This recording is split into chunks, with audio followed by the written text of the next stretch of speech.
Isang mabiyaya, pinagpalang umaga po sa ating lahat. Kumusta po kayo?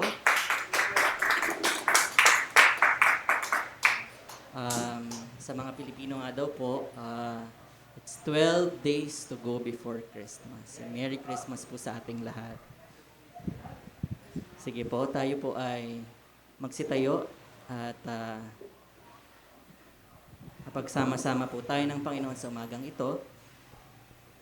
Ang sabi po sa mga awit, 178 or 48, or Psalms chapter 148 verse 1 to 6, purihin si Yahweh, purihin ang Diyos nitong kalangitan, kayo sa itaas siya'y papurihan. Ang lahat ng anghel, magpurit magdiwang, kasama ang hukbo roong karamihan. Ang araw at buwan, siya ay purihin. Purihin din siya ng mga bituin. Mataas na langit siya ay purihin. Tubig sa itaas, gayon din ang gawin. Siya ang may utos na kayo'y likhain, kaya ang ngalan niya ay dapat purihin. Kanyang itinatag ang kanilang kinalagyan, hindi magbabago, magpakailanman. Tayo po ay manalangin.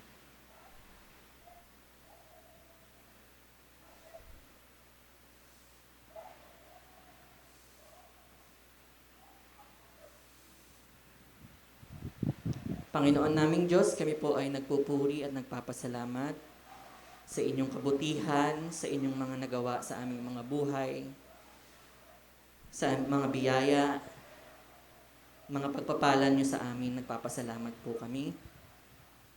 At ilang araw na lamang po matatapos po ang taong ito at buo kaming nagpapasalamat sa inyong nag-awa sa aming mga buhay, sa inyong proteksyon, Panginoon. Humihingi po kami ng tawad sa aming mga kasalanan, sa ngalan po ng aming Panginoon at tagapagligtas na si Jesus. At nawa hindi ito maging bahid, maging balakid sa aming pananambahan sa umagang ito. Buksan niyo po ang aming puso at isip sa inyong mga salita. Maialay namin ang aming buong sarili, ang aming puso at isipan sa pananambahan sa umagang ito. At nagpapasalamat po kami sa kalayaan at sa pagkakataon na kami makapagsama-sama sa umagang ito at patuloy na maihayag, makapagpasalamat sa inyo, Panginoon. Salamat po sa aming mga kapatiran. Sama-sama po kaming sasamba sa umagang ito. Ayon po sa inyong biyaya, ayon po sa inyong katotohanan, Panginoon. Salamat po. Ito po ang aming dalangin ng may pasasalamat sa tanging pangalan ng aming Panginoong Jesus. Amen.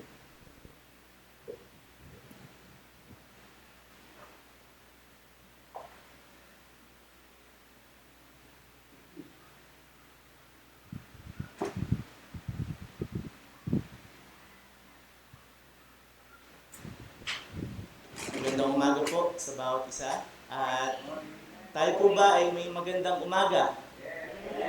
Amen. At sumigaw po at pumalakpak ang lahat ng anak ng Diyos ngayong umagang ito.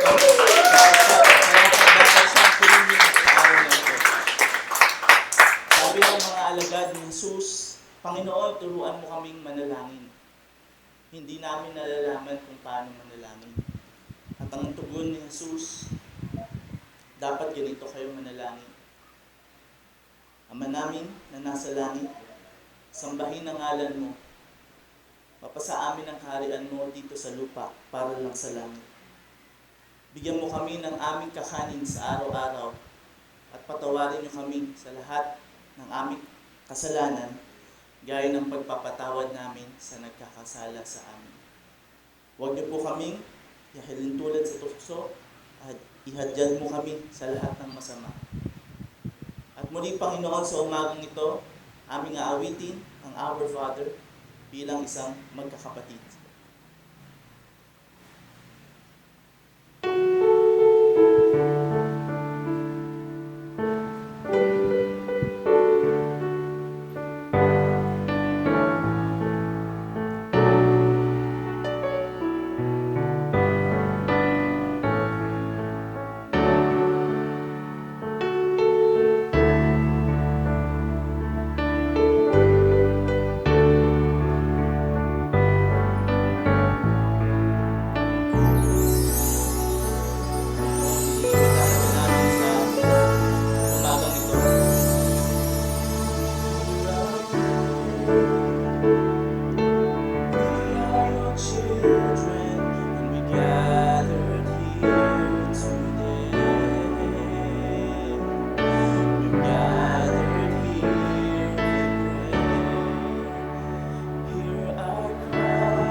that stand in His way.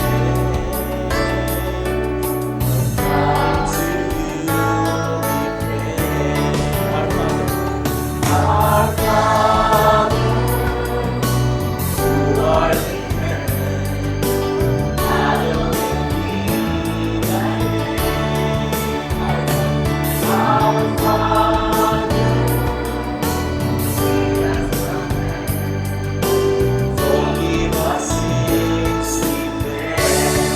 And of You we're surrounded by thoughts of evil, and this is our song. We'll be singing forever. Holy is the Lord.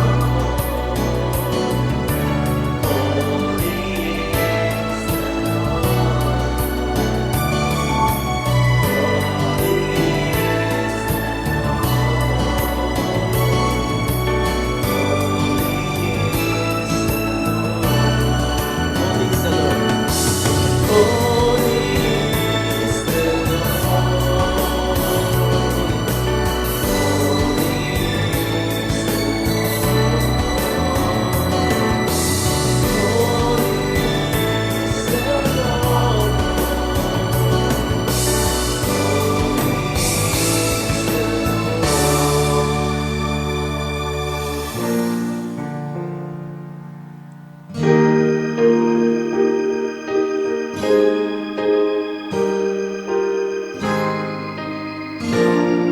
Panginoon, ito ang panalangin namin.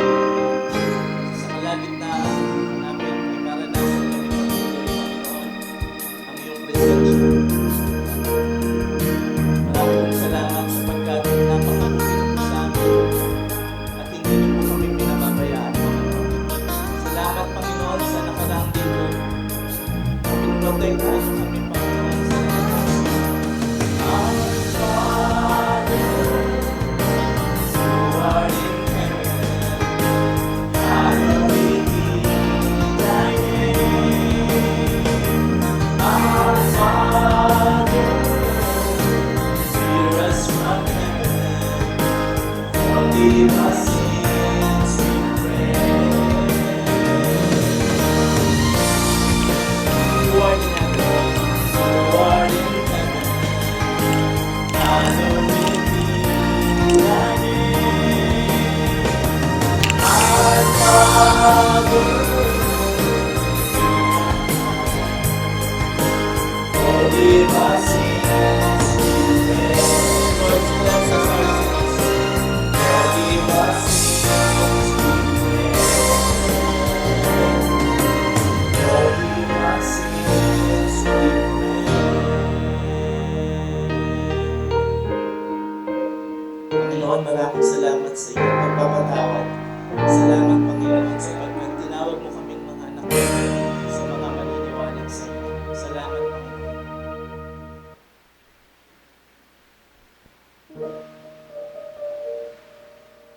Muli po, kantahin po natin ang In Christ Alone.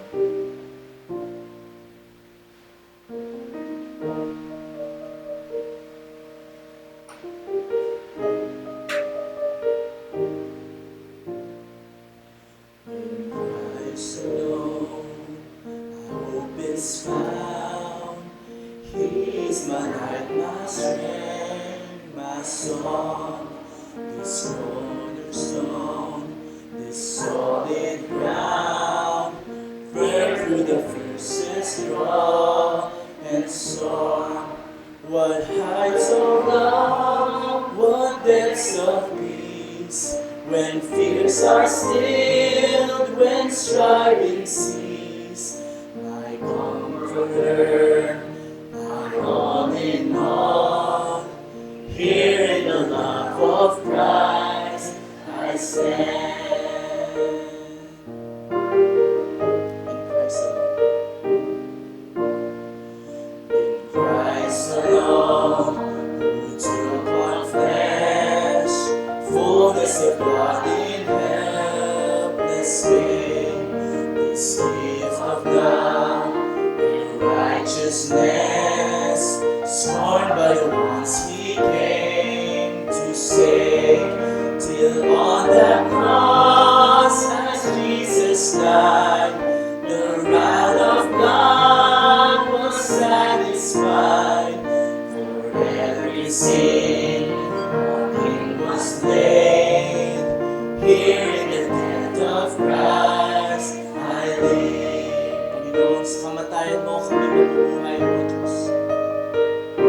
There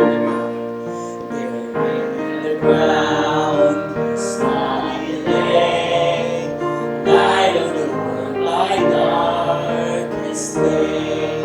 Then bursting forth in glorious day, up on the grave he rose again. And as he stands in victory, since curse has lost its grip on me, for I am his, he is mine, bought with the precious blood of Christ. No guilt, Panginoon. No guilt in life. Marami pong salamat, O Diyos. Minsan ba, church? No guilt in life, no fear in death. This is the love of life. From life's first cry to final breath, Jesus commands my destiny. No power of hell, no schemes of man can ever pluck me from his hand. Till he returns or calls me home, hearing the power of Christ. Minsan pa, no power of hell, no power of hell, no schemes of men can ever pluck me from his hand. Till he returns or calls me home, hearing the power of Christ I stand. Till he returns or calls me home, hearing the power of Christ I stand.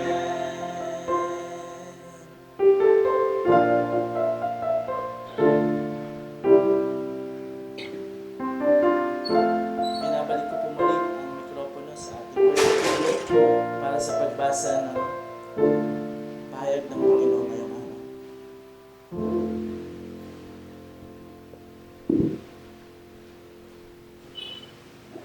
Buksan po natin ang ating mga Biblia sa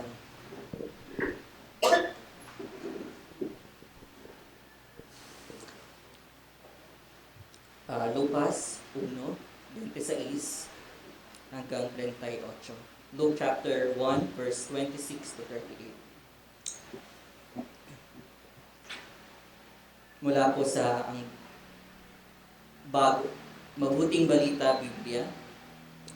Nang ika-6 na buwan ng pagdadalang tao ni Elizabeth, ang anghel ni si Gabriel ay sinugo ng Diyos na Nazaret na isang lungsod sa Galilea upang kausapin ang isang dalaga na ang pangalan ay Maria. Siya ay nakatakda ng ikasal kay Jose, isang lalaking buhat sa angkan ni Haring David. Lumapit ang anghel sa dalaga at binati ito. Magalak ka, ikaw ay lubos na kinalulugdan ng Diyos, sumasa iyo ang Panginoon. Naguluhan si Maria at inisip niyang mabuti kung ano ang kahulugan ng ganoong pangungusap. Sinabi sa kanya ng anghel, huwag kang matakot, Maria, sapagkat naging kalugod-lugod ka sa Diyos. Makinig ka, ikaw ay maglilihi at manganganak ng isang sanggol na lalaki, at siya'y papangalanan mong Jesus. Siya'y magiging dakila, tatawaging anak ng kataas-taasang Diyos. Ibibigay sa kanya ng Panginoong Diyos ang trono ng kanyang amang si David, upang maghari ang kanyang Jacob magpakailanman. Ang kanyang paghahari ay pangwalang hanggan. Paano kung mangyayari ito gayong ako isang birhen? Tanong ni Maria. Sumagot ang anghel, sa iyo ang Espiritu Santo at magpapasailalim ka sa kapangyarihan ng kataas-taasang Diyos. Diyos, dahil dito, ang isilang mo'y banal at tatawaging anak ng Diyos. Hindi ba't alam ng lahat ng mga kamag-anak mong si Elizabeth ay baog? Gayon may nagli siya, at ngayon ka-6 na buwan na ng kanyang pagdadalang tao, kahit na siya ay matanda na. Sapagkat walang anumang bagay na hindi kayang gawin ng Diyos. Sumagot si Maria, ako'y alipin ng Panginoon, mangyari nawa sa akin ang iyong sinabi. Pagkatapos, umalis na ang anghel. Ang salita po ng Diyos.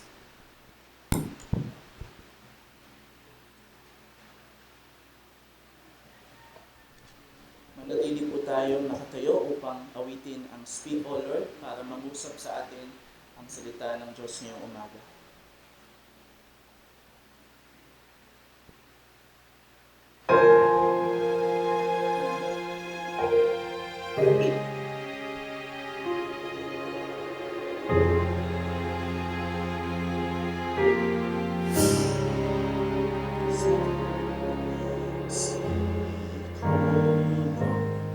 As we come to you to receive the fruit of your holy word. Take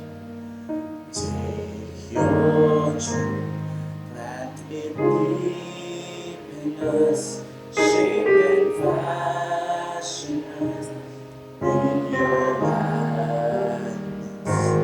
That the light of Christ might be seen today in your acts of love and our deeds of faith. Speak, O Lord, and fulfill in us all your purposes for your glory.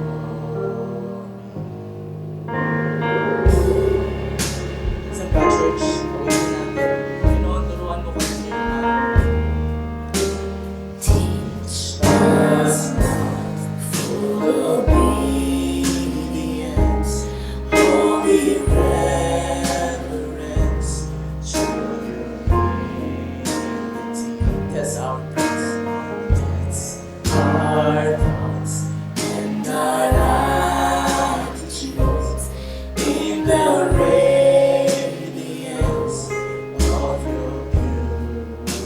Cause our faith to rise, cause our eyes to see your majestic love and tolerance of that can never fail. Let the truth prevail over Lord, speak us to this morning, Panginoon. Kayo ang pumagina sa aking buhay. Speak, O Lord, and renew our minds. Help us grasp the heights of your kindness. True, church that will echo down through eternity. And by grace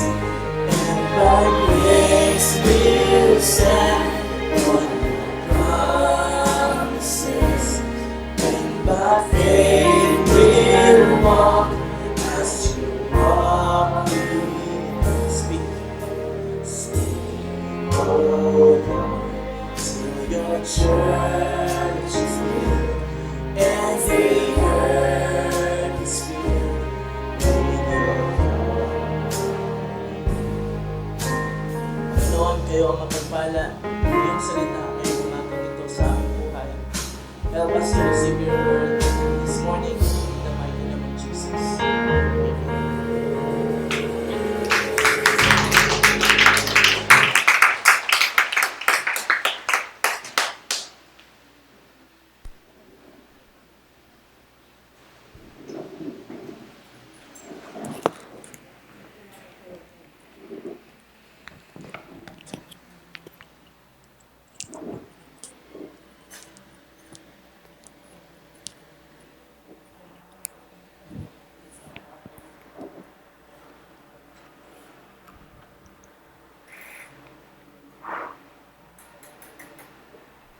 Isang bata po ang umiiyak na nakita ng isang pulis sa kanyang lugar sa may palengke. At tinanong ang batang ito ng pulis, sabi niya, "Bakit ka umiiyak? Anong dahilan?" Sabi ng bata, "Ayoko na po sa aming bahay dahil lagi pong nag-aaway ang aking mga magulang." "Ano ba ang pangalan mo?" sabi ng pulis. Ang sabi ng bata, "Demonyito po." "Saan ka nakatira?" "Doon po sa impyerno." Ano po, nagulat ang pulis. Sabi, tama ba ito sinasabi ng batang ito? Anong pangalan ng tatay mo? "Demonyo po." Ano ang pangalan ng nanay mo? "Demonyita po." Malaking katanungan ang naisip ng pulis, kaya ang ginawa niya ay hinatid niya ang bata sa kanyang bahay. At nung papasok na sila at daladala niya ang bata, sumigaw ay itong nanay. Ang sabi, "Oy, demonyito, kaya na pa kita hinahanap.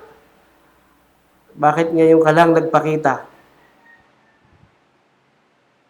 At maya-maya dumating naman ang kanyang tatay. Ang sabi, "Demonyo ka, ngayon ka lang dumating. Walang pagkain dito." At ang sabi ng lalaki dumating, yung tatay, "Oy, demonyita, ako'y pagod. Kaya wag mo akong sigawan. Imbis na pakainin mo ako at bigyan ng aking kakainin, nangangawa ka na dyan."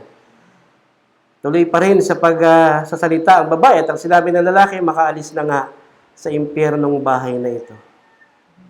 Doon na pagtanto ng pulis na mukhang tama yata ang bata. Ito po ay isang kwento na marahil ay narinig na natin at laging naririnig ang mga kwentong ito. Pero maganda po ba na ang ating bahay, ang ating tahanan ay ganyan? Sino po ang may gusto sa atin na ang tahanan natin ay ganyan ang itsura? Ayaw po natin, di po ba? At ang gusto natin ng isang tahanan ay puno ng pagmamahalan at puno ng pag-asa, pananampalataya, isang tahanang matatawag na Kristiyanong tahanan. 12 days before Christmas, sabi po kanina ni Brother Ton, tama po yun. Parang kanta. On the 12 days of Christmas. At ang mga Pilipino ay sa kabila ng ganitong sitwasyon, enjoy pa rin ang kanilang Pasko. Tuloy na tuloy pa rin ang Pasko. Dahil alam natin, lalo na tayo mga mananampalataya kay Kristo, ay hindi nakasalig sa anumang sitwasyon, panahon o pagkakataon, ang Pasko ay naalala natin, walang iba kundi ang Panginoong Jesucristo. Subalit, ang isang lagi nating nakikita na halimbawa ng Pasko ay yung tinatawag na nativity place o yung lugar na kung saan pinanganak si Jesus, naroon ang kanyang inang si Maria, naroon ang kanyang amang si Jose, at yung mga hayop sa paligid, at may mga tupa, no? May mga shepherds. Yun po yung nakikita natin, no? Pero may mga iba na istorya, may mga kings nandoon. Pero yung first Christmas, wala po sila doon. Sila yung nagpunta sa bahay. Yes, nila Maria sa Nazareth. Ang ating pong pag-aaralan ngayon ay tungkol po sa pinaka-focal point ng isang tahanan na kung saan binuo ng Diyos dahil kailangan ipanganak si Jesucristo bilang tao. Tayo po'y manalangin, dakila namin Diyos, tulungan mo kami sa pamamagitan ng iyong banal na Espiritu. Mangusap po kayo sa amin. Kayo ang mangusap sa amin, Panginoon. Maitaas lamang ang iyong pangalan. Sa amin pong matututunan ngayong umaga na ito sa iyong mga salita. Sa pangalan ni Jesus. Amen. Ang ating pong title dito, na pinamagatan natin, is about focusing on Mary. o si Maria. And then ilagay ko po dyan, for nothing is impossible with God. Walang imposible sa Diyos. Kaya na po, ibinasa yung kwento patungkol po papaano sinabi yung kapanganakan ni Jesus. At nakita po natin doon, ito pala yung istorya kung papaanong nabanggit kay Maria na siya ang magiging ina ni Jesus sa pagiging tao niya. Hindi naman pwedeng lumabas ang Panginoong Jesus na gano'n na lamang, kailangan siya ay dumaan sa pagiging tao. At ating makikita dyan sa verse 26, nang ika-6 na buwan ng pagdadalang tao ni Elizabeth, ang anghel Gabriel ay sinugo ng Diyos sa Nazareth, Galilea. Ang pangalan po ng angel ay binanggit dito si Gabriel, ang messenger of God. Ginagamit ng Diyos ang mga anghel ng panahon na yun upang ipahayag ang sasabihin niya sa tao. At ito, ang pangyayaring ito, siya ay magsasalita kay Maria. Sinugo siya ng Diyos sa Nazareth. Taga saan po si Maria? At saan lumaki si Jesus? Nazareth. Sa lugar ng Galilea. Ito ay maliit na town sa Galilea. No? Bahagi ng malaki pang bayang Jerusalem. Noong panahon na yon, kung gusto mong maging matalino at maaral, at marami kang gustong matutunan sa iyong buhay, sa pag-aaral, sa Diyos, pupunta ka sa Jerusalem. If you want to be wise, go to Jerusalem. Pero kung gusto mong yumaman, kumita ng pera, pumunta ka ng Galilea. Kasi maraming trade of commerce doon. At dito, itong Nazareth na ito, ang kinalakihan ni Maria. Kung kaya, detalyado na ang panggagalingan ng ating Panginoong Hesus at kalalakihan niya ay ang lugar ng Nazareth. Sabi po dito sa verse 27, sa isang dalaga na ang pangalay Maria, siya'y nakatakdang ikasal kay Jose, isang lalaki buhat sa lipi ni Haring David. Binanggit din ang pangalan ng babae, Maria. Mary. Sino po rito ang pangalan niya ay Mary o Maria? Meron po. Sino naman dito ang Mario? Lalaki ng Maria. Tama ba? Meron po tayong Mario dito. Ang pangalang Mary, common name. No? At nung panahon na ito, marami pong Maria. Si Maria Magdalene, si Maria ina ni Cleopas, no? Mga ganon. At marami pang Maria. Pero dito, Mary of Nazareth. So siya ay taga Nazareth, siya ay dalaga. So ibig sabihin siya ay walang asawa. Doon siya nakipagkita ang anghel na siya ay nakatakdang ikasal kay Jose. Siya pala ay engaged. Sa Facebook, siya ay in a relationship. Wow. Kaya iba dyan, naglalagay in a relationship. Engaged to Joseph. Oh? So, meron siyang tinatawag nating boyfriend.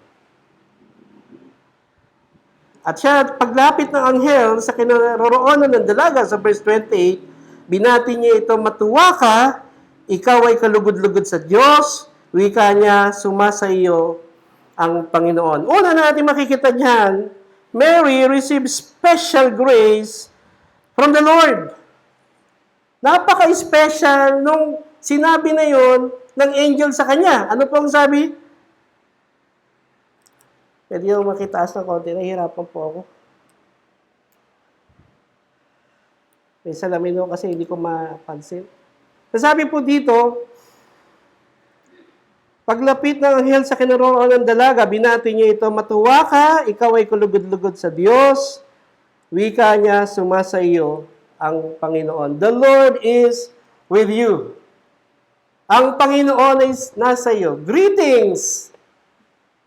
Sa ibang salin, binasa ko yung Douay version. It's a Catholic version na Bible. Ang sabi po doon, Hail Mary, full of grace, the Lord is with you. Familiar po sa inyo yung word na yon. Hail Mary, full of grace, the Lord is with you. Tayo po na bago natin nakilala ang Panginoon at nandun po tayo sa ganoong ating pananampalataya. Yan, thank you. E naiisip natin na ito ay parang ginagamit na prayer ng ating mga kababayang Roman Catholics. I have no against sa Roman Catholicism, no? Sila ay mga Pilipinong mananampalataya at sila ay ating mga kaibigan, kasama sa mga ganitong sitwasyon, no? Iba-ibang mga samahan ng simbahan. At ako po ay galing din sa ganitong samahan, no? And honestly, ay lumaki po ako sa ganitong samahan. Nag-aral din ako sa ganitong pananampalataya. So, hindi ko naman po kinu-question yung verse na yun, Hail Mary, full of grace, the Lord is with you. That's the version ng Catholic Bible. Dito naman sa Tagalog, matuwa ka, ikaw ay kalugod-lugod sa Diyos, sumasayo ang Panginoon. Greetings!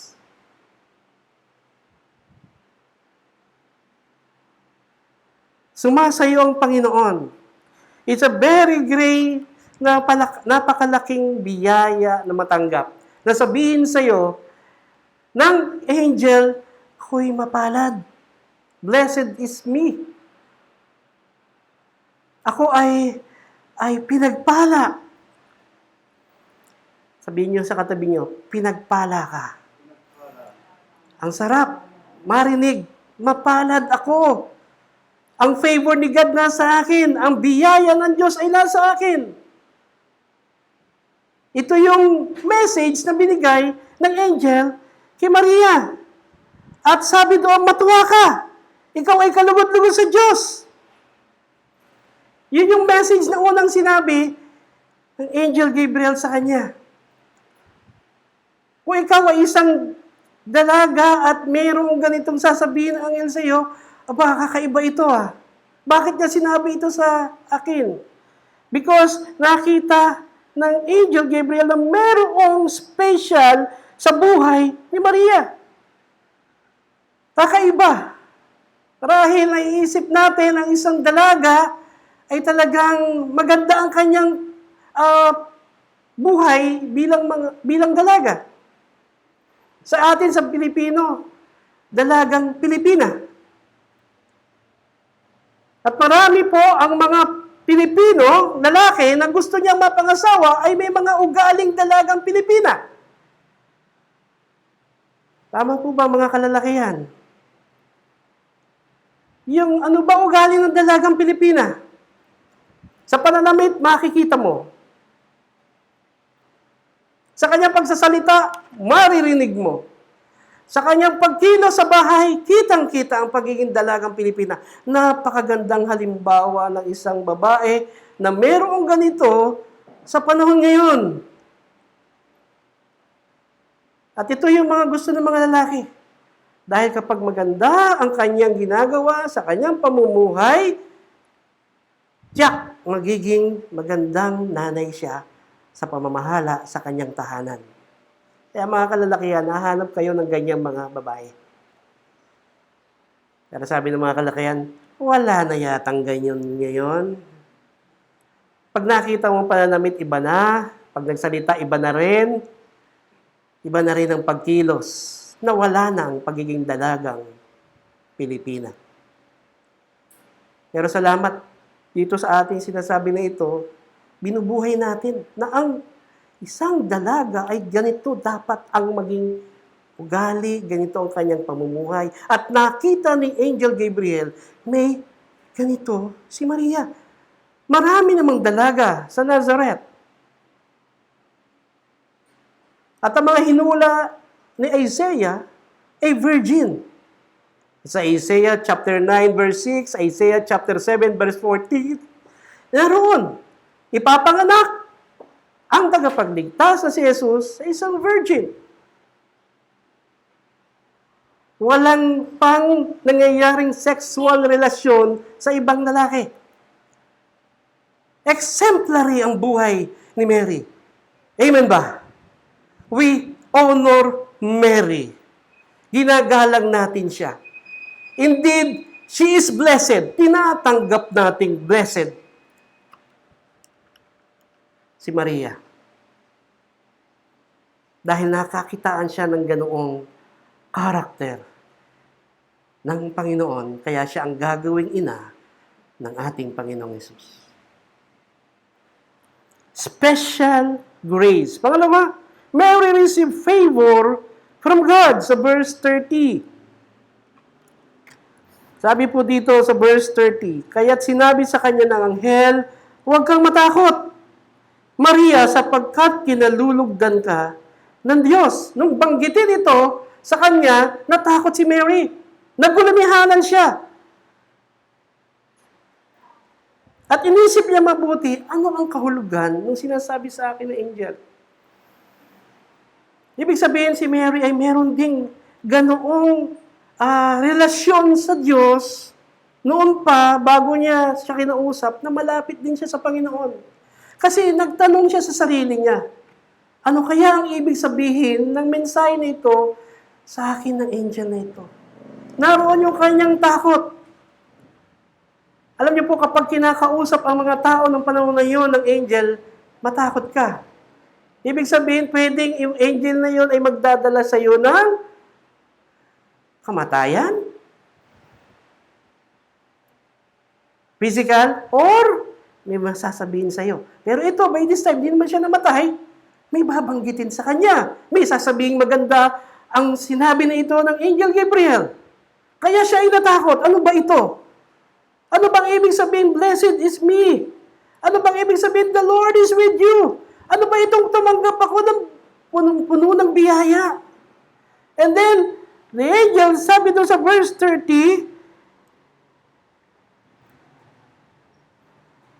huwag kang matakot, Maria, sapagkat kinalulugdan ka ng Diyos. Mary received the favor from God. Kinalulugdan ka ng Diyos.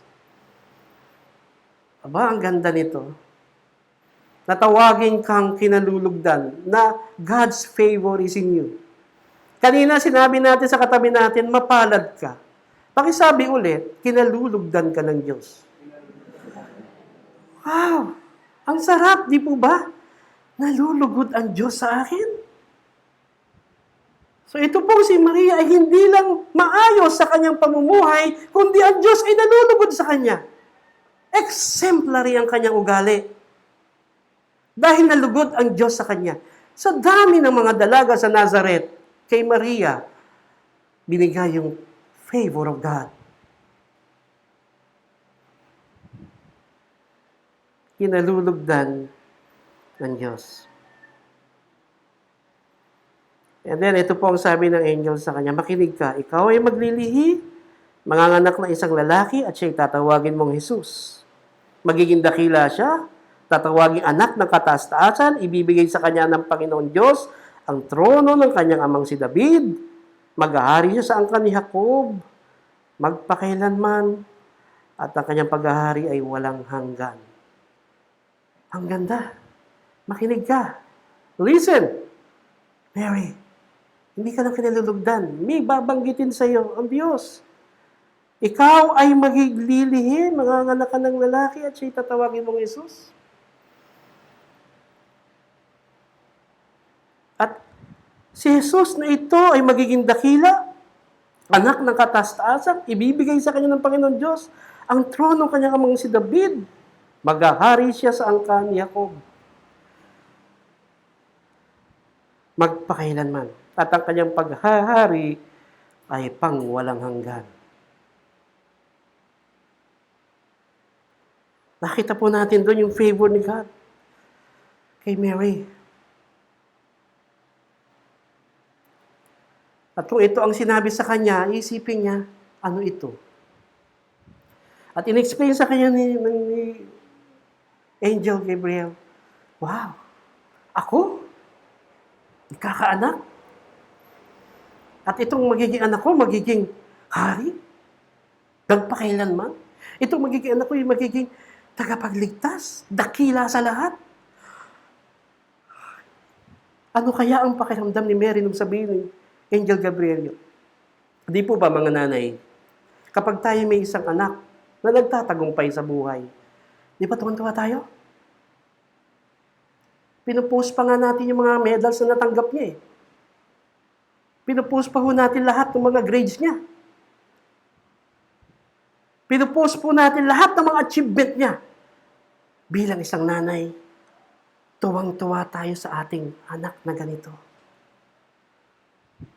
Pero dito po, ang sinabi, hindi yung siya ay magiging matalino sa eskwelahan. Hindi naman po yun.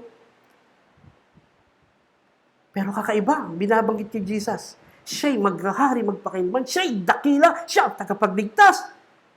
Papangalan niya Jesus. At kung ikaw si Maria, isipin mo, wow, ito ang magiging anak ko. Ako'y magkakaanak. Mamaya natin tingnan, ano kung magkakaanak? Ako ay isang dalaga. Bibitinin natin kayo sa susunod yung pangyayari naman na yun. No? Yung pangatlo na makikita niyo, Mary received the promise of God that she will be the mother of Jesus. Sa verse na yun na ating binasa. No? Siya po ang magiging ina. Magkikinig ka, ikaw ay maglilihi. Manganganak na isang lalaki at siya'y tatawagin mong Jesus. Maglilihi. Magkakaroon ako ng anak. Jesus ang ipapangalan sa kanya. Ako ang magiging nanay ng Jesus na ito, na ipanganganak, na dakila, maghahari, magpakailanman.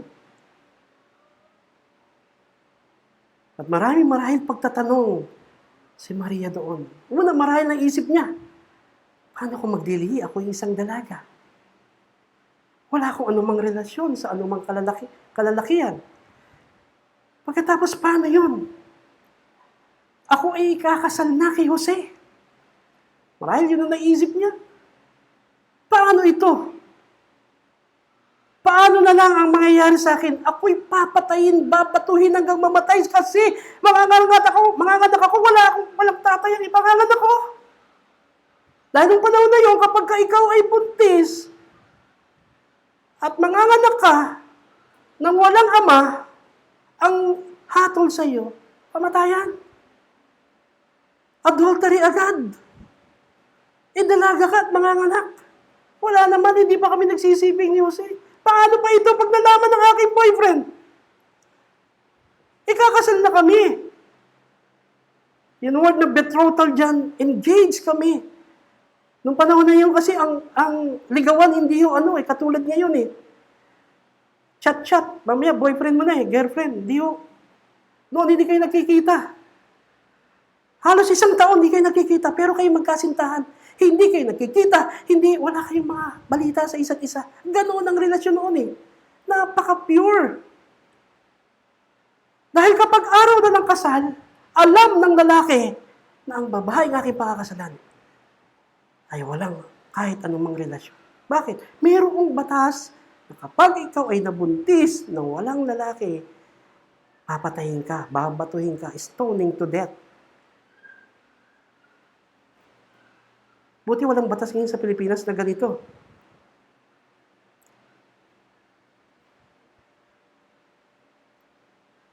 No? Pero si Maria, ito yung mga tanong niya sa sarili niya.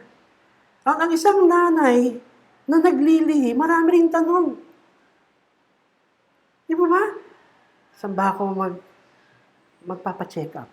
Pag naglihi na yan, ano kaya ang check up ko? Kay doktor na ganito, magaling yun. OB-gynecologist. Saan ako, ospital, manganganak? Anong ipangangalan ko sa kanya? Di mo ba? Ang isang babaeng naglilig, ano? Pero iba ko kay Maria eh. Wala siyang sexual relationships kanino man. At siya'y maglilihi. Pero yung promise ni God, binigay sa kanya. In spite na marami siyang tanong, naroon, nananatili, yung meron si Maria, yung kanyang pananampalataya, na meron siya, pinaniniwala ang may Diyos na tutulong sa kanya. Ano pong sabi doon sa verse 34? Paano mangyayari ito? Gayong ako'y dalaga, tanong ni Maria. And then sabi ng anghel, bababa sa iyo ang Espiritu Santo, lililiman ka ng kapangyarihan ng kataasan, kaya't banal ang ipanganganak mong at tatawaging anak ng Diyos. Tatatandaan mo ang iyong kamag-anak na si Elizabeth? Elizabeth, yung kanyang pinsan, ilang taon nung siya ay nabuntis. Matanda na si Elizabeth. Ang prayer nila ni si Karaya magkaanak. At pag nagkaanak, ibibigay nila sa Panginoon. At ang anak nila ay si John the Baptist. Aalala mo ba yun? Na meron kang pinsan, may edad sa iyo, pero buntis ng 6 months. Sabi ni Angel, at dililiman ka ng Espiritu Santo, ang kapangyarihan ng kataas-taasan, ito yung tinatawag ng Shekinah glory. Kataas-taasan yung glory ni Lord. No? Dililiman ka. Kaya't banal ang ipanganganak mo. Ang ipanganganak ay banal. Hindi makasalanan.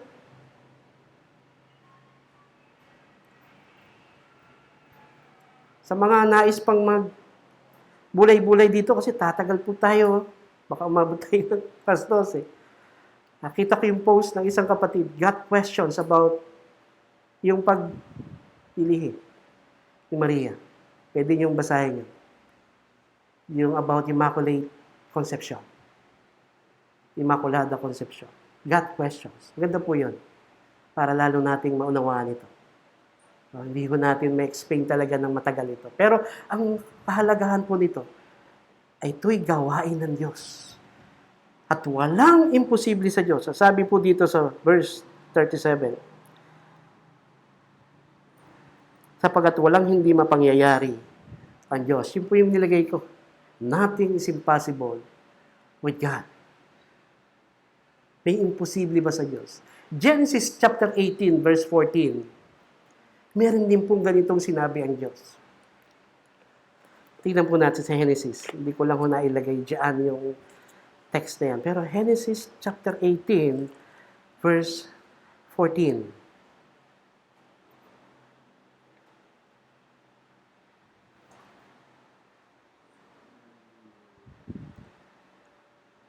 Punta tayo sa verse 13 muna. Bakit natawa si Sarah? Sinabi pang ngayong matumanda, siya saka magkakaanak? Ang tanong ni Yahweh. Verse 14, meron bang di maaari sa akin? Tulad ng sinabi ko, babalik ako sa 1 taon at pagbalik ko'y may anak na siya. Meron bang imposible sa Diyos? Wala. At itong pangyayari kay Maria, kayang gawin ng Diyos. Na magkaroon ng baby sa sinapupunan niya sa pamamagitan ng Banal na Espiritu. Walang imposible sa Diyos. Pero sa panahon ngayon, wag ho kayong maniniwala sa isang babae na sasabing ang kanyang tatay ang Banal na Espiritu. Fake news po yun. Double fake. Hindi ho totoo yun. Si Maria lang. Wala nang iba na mayroong ganitong karanasan na ang Banal na Espiritu ang lumimlim kay Maria para siya ay magkaroon ng anak. Para ang anak na ito'y magiging tao at sasama sa bawat taong sa panahon ngayon. Nothing is impossible with God. Ano po ang sabi ni Maria? Pangapat, Mary received the attitude of servanthood. Sabi niya sa verse 38, sumagot si Maria, ako'y alipin ng Panginoon, mangyari sa akin ang iyong sinabi, at nilisan siya ng anghel. Sabi ni Maria, I am a servant of God. A maid servant of God. Ako'y alipin ng Panginoon. Tinanggap ni Maria na siya ay alipin ng Panginoon, servant ng Diyos.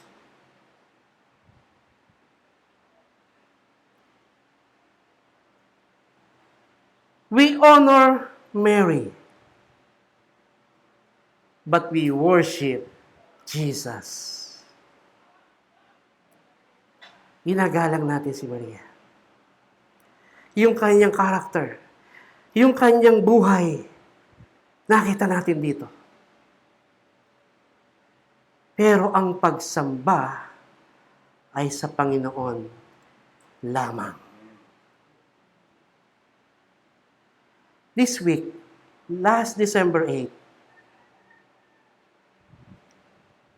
ang tawag nila dito ay birthday ni Mary. We honor Mary. May nakita kong post ng mga batchmate ko. Ay, ako po'y produkto ng Catholic school. Malaki po ang impluwensya sa akin ng Catholicism. Pinaaral po ako ng mga pare. Salamat sa mga pare. Sa mga Franciscan priest, salamat po sa inyo. Marahil nanonood sila. Salamat po. Ako'y nag-aral sa isang eskwelahan ang pangalan ay Lourdes School of Quezon City. At lumaki ako doon sa pagtingin kay Maria na napaka faithful ko sa kanya talaga, honestly. Dahil doon sa aking paglaki na yon, at doon ako nahubog, ang respeto ko kay Maria ay napakataas talaga. Hanggang naman sa ngayon. Subalit, nakita ko sa istoryang ito na si Maria, the blessed, yes, blessed siya. Virgin, yes. Mary, yes, siya ay si Maria, ay nagsabing, ako'y alipin ng Panginoon. Ito'y pagpapatunay na hindi niya inaangkin ang pagiging mataas ng ipanganganak na si Jesus. Kundi binanggit niya, I am a servant of God. Ito po ang sinabi ng salita ng Diyos. Somebody who can watch o sa inyo, do not agree with me. Bakit ganon, Pastor? Laki ka dyan. Lumaki ka sa ganyan. At alam ko yung pagkakilala lalo sa akin ng mga aking mga kamag-anak, kaklase, mahirap isang alang-alang sa oras na ito. Ito'y naka-public. Pinanonood ng kahit sino. But I will stand as a pastor that Mary said, I am a servant of God. I respect her. No question about that. But when it comes in worshiping, I worship Jesus, not Mary.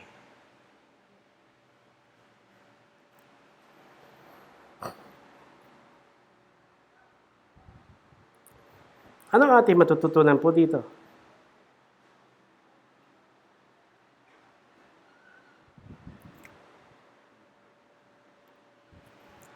Meron po sa Lucas chapter 11, verse 27, 28. Nais ko pong basahin ito.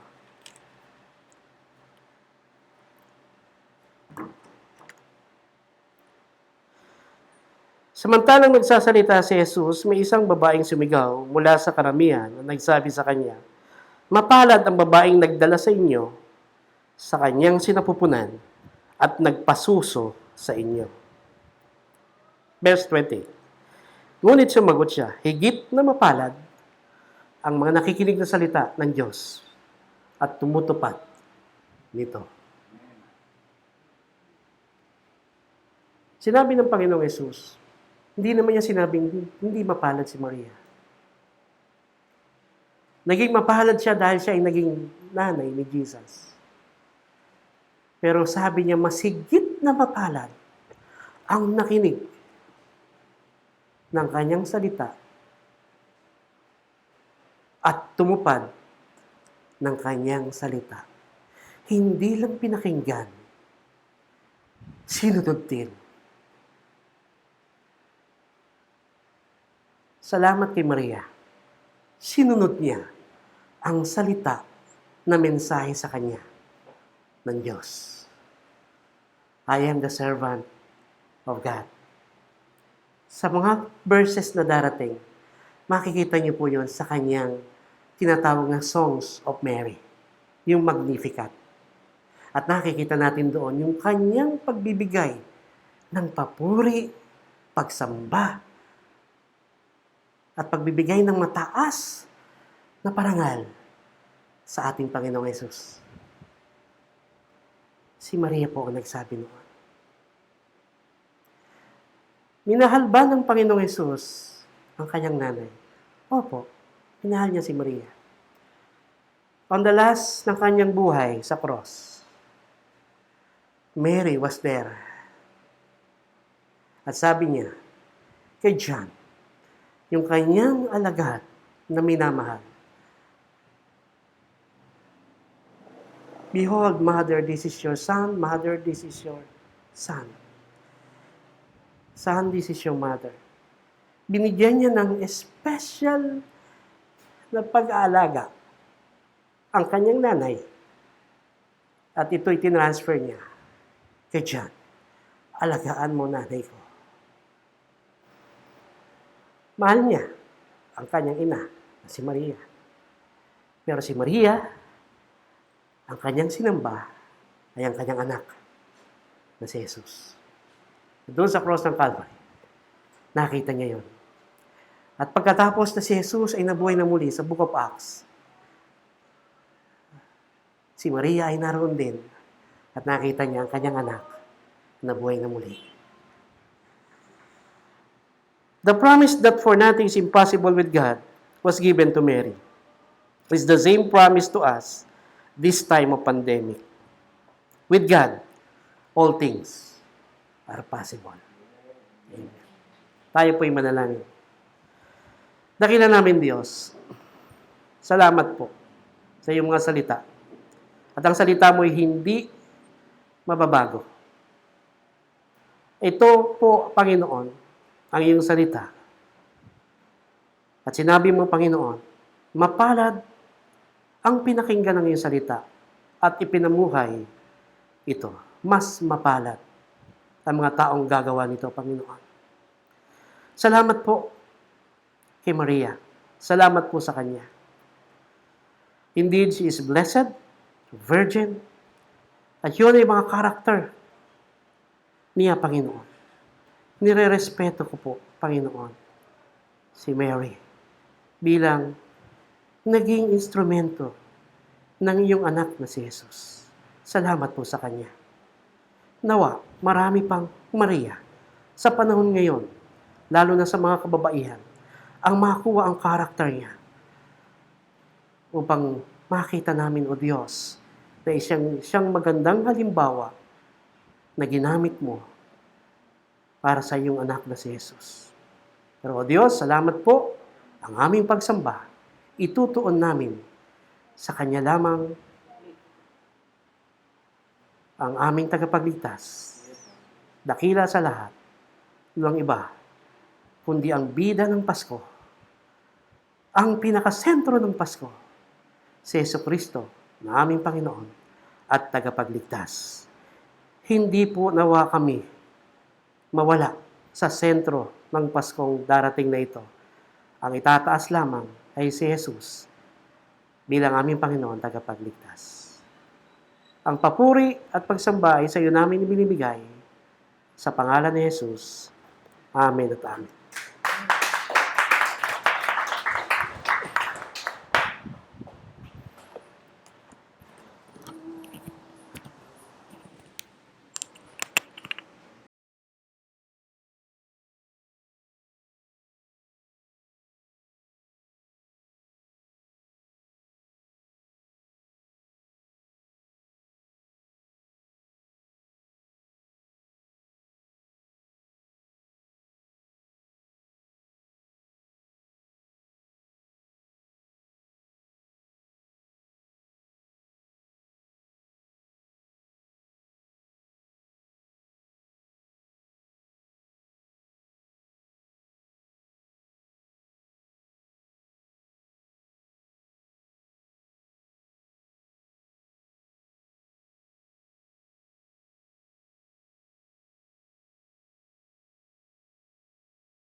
Langin, Panginoon naming Diyos, kami po ay nagpupuri at nagpapasalamat sa inyong kagandahang loob, sa mga salita po na aming narinig mula sa inyong mga salita sa pamamagitan ng aming pastor. Salamat po at nagpapasalamat po kami sa inyong mga biyaya at pagpapala na natanggap namin sa mga nakaraang araw. At ito po ang mga pinagsama-samang mga salapi. Ito po ay aming alay sa inyo sa gawain po dito sa Graceville Conservative Baptist Church. At kayo po ang bahalang magpala sa bawat kusing na ito na magamit pang lalo sa inyo pong gawain. At nagpapasalamat po kami sa aming mga kapatiran, sa aming mga kaibigan na patuloy na nakikibahagi sa gawain ng pagkakaloob. At salamat po, patuloy po na humihingi kami ng aming mga pangangailangan sa buhay. Patuloy po na divine protection sa pang-araw-araw naming mga hanap buhay. Ang inyong patuloy na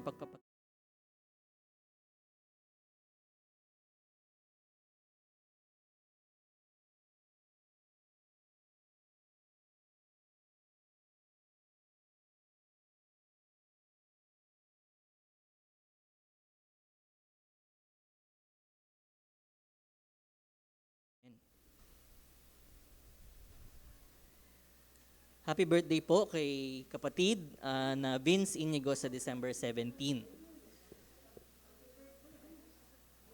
May picture na ngayon, dati wala. Yan. Parang ano lang, pastor, sangbang ano yan. And then, yun lang po for this week. Ayan. Pakisabi po, happy birthday sa kanya. Kung wala na po tayong ibang announcement, Pastor Ding. Salamat po sa Panginoon.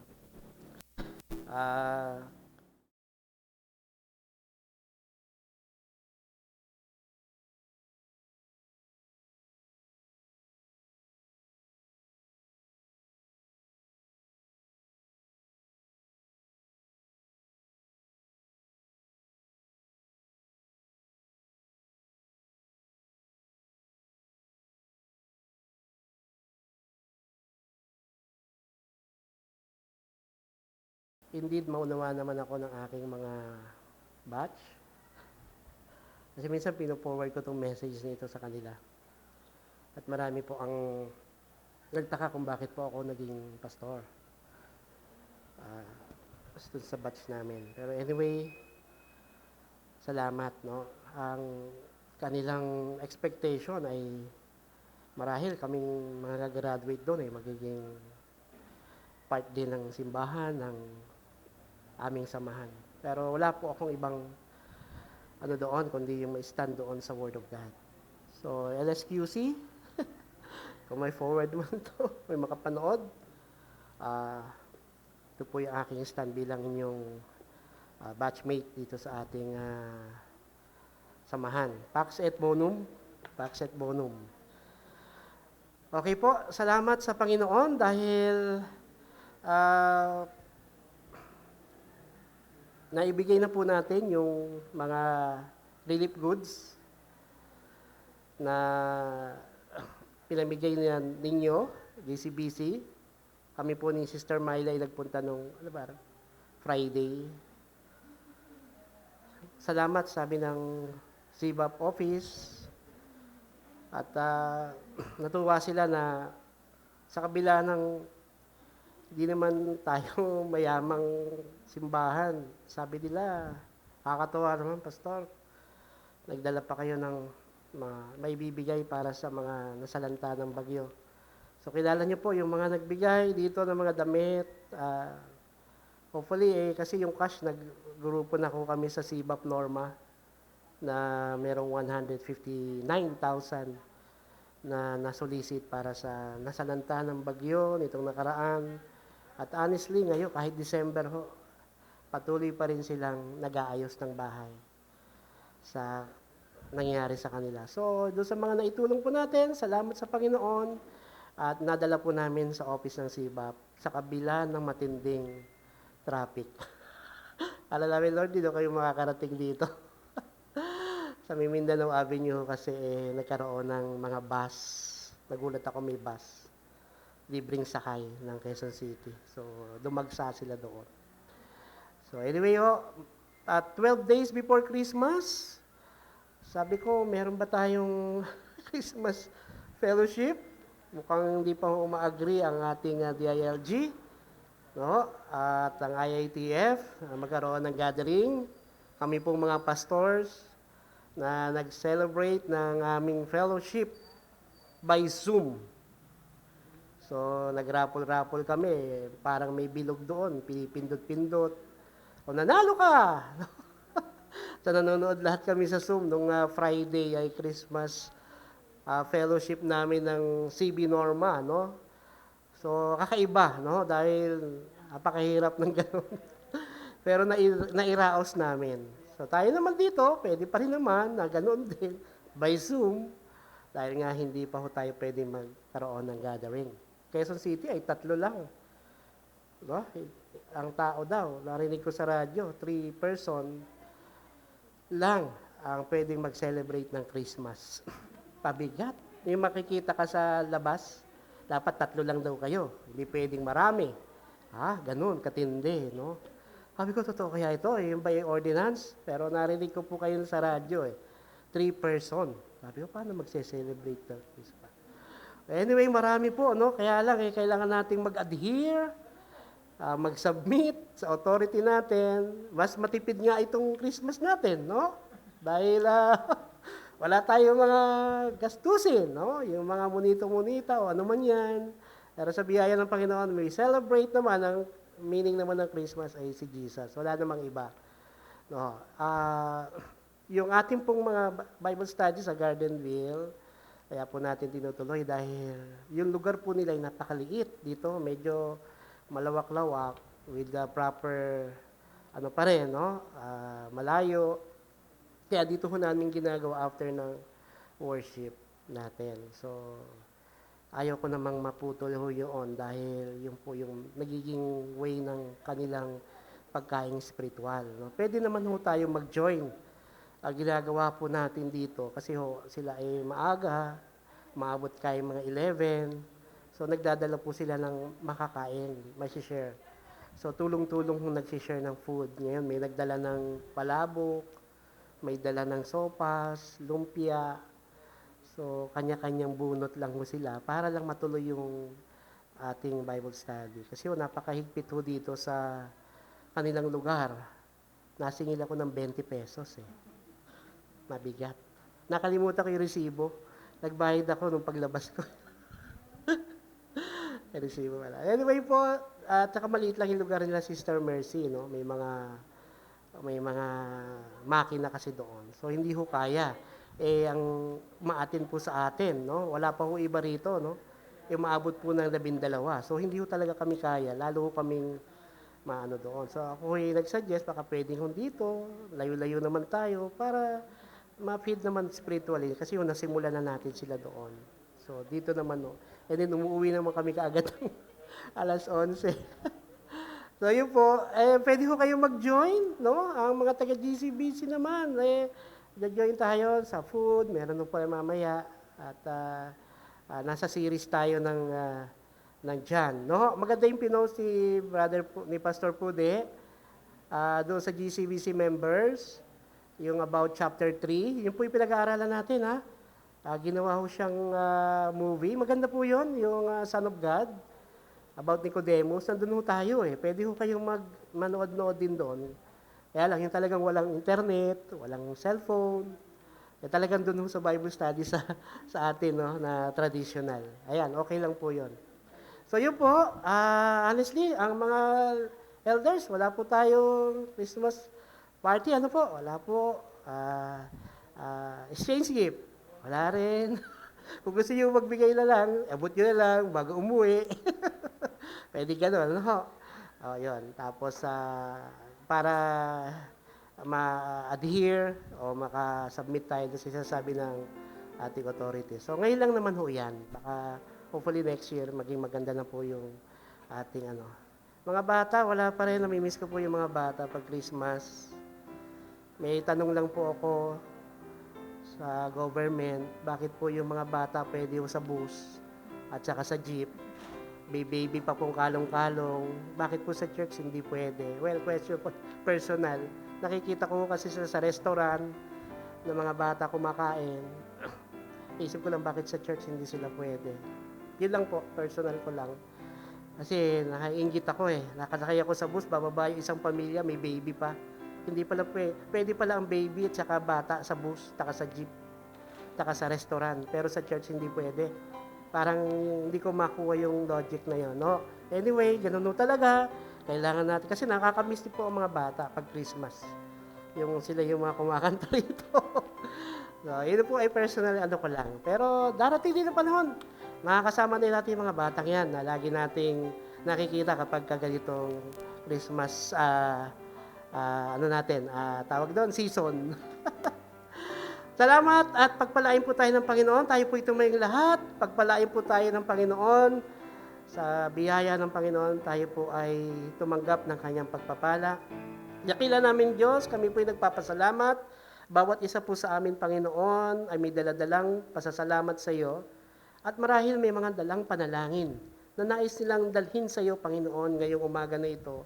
Katagpuin mo, Panginoon, ang mga prayer request ng aking mga kapatid na naririto, Panginoon. O Diyos, magdala po kayo ng kalutasan sa mga suliranin, magdala po kayo, Panginoon, ng kagalingan sa mga may karamdaman, magdala po kayo, Panginoon, ng iyong provision sa mga nangangailangan.